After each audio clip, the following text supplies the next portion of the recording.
Now we've reached to the definition of Tauhid. The definition of Tauhid. Now, the time is very, very, very quick today. It's 4:30 and I've got to pick someone up from the airport. Now, unless you guys excuse me, I'm not going to be able to be excused. Or you all can write a dialogue or petition to say that was your fault. I agree to that as well. We'll have another 15 minutes inshallah, and then we'll use our turbo to get there. Bi-idhnillahi ta'ala. Unless anyone's got a helicopter? No one's got a helicopter? Not today. Not today? Alhamdulillah. MashaAllah, tabarakallah. I'll take your phone number, right? So, what does Tauhid mean? You know, we're all here and we've all read and we've listened to many times, wajtanibu. But what does it mean? What does Tauhid actually mean? It is a word in reality you will not be able to render or translate directly into English. So don't try to translate it, you cannot. It is impossible. What we've got to understand is that it is impossible in Islam for a person to claim that he loves Allah, that he believes in Allah, that he adopts no other than the Sharia of Allah, yet at the same time approve, agree, accept or love the Tauhid. Two of them cannot meet. Two of them cannot meet. Understand this. Now Tauhid is composed of two pillars. The first lesson we learnt about the negation, the rejection against the affirmation and the acceptance, correct? Okay. Now here, two pillars of Tawheed is as follows.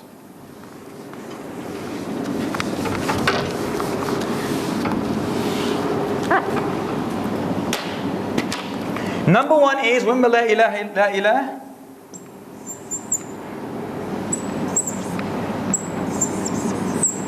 We said this one here was negation, correct? And this one is affirmation. Here, today we see kufr,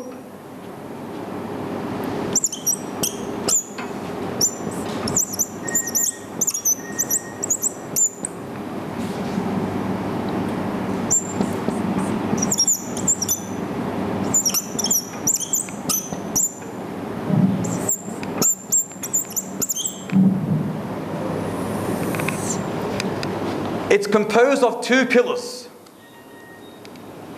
The first one is La ilaha. You are negating. You are rejecting. What are you rejecting? Al-kufr bil-Tauhid. This is transliterated. Kufr bil-Tauhid. In other words, in English, as we can say, the rejection of Tauhid. Put it down. We're going to come to explain it, inshallah. The rejection of Tauhid.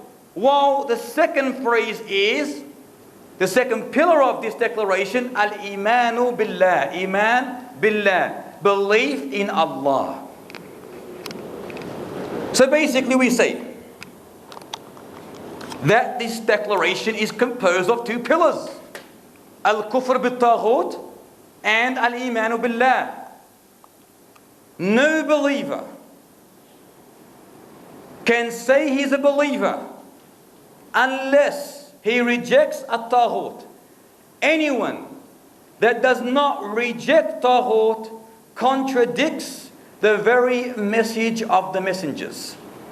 And likewise, definitely contradicts the essence of worship from its roots. We'll get to the definition soon. Understand what I am saying before we get to that area, inshallah. Allah subhanahu wa ta'ala says, and you got it before your eyes, in Surah An-Nahl verse 36, أَنِ اعْبُدُوا اللَّهِ. This is it. Al-imanu billah. أَنِ اعْبُدُوا اللَّهِ وَاجْتَنِبُوا الطَّاغُوتِ. Kufr, the rejection of Tauhid. And in Surah Al-Baqarah verse 256, it says, وَمَنْ يَكْفُرْ بِالطَّاغُوتِ وَيُؤْمِنْ بِاللَّهِ فَقَدْ اسْتَمْسَكَ بِالْعُرْوَةِ الْوُثْقَى. Whoever rejects Tauhid and believes in Allah again, this is the main principle of Islam here. This is all shirk here. This is oneness, Tauhid. And believes in Allah, has grasped strongly the trustworthy handhold. Meaning he has really grasped Islam correctly, strongly, and no one can ever deviate him. No one can pressure him if he believes in this pillar.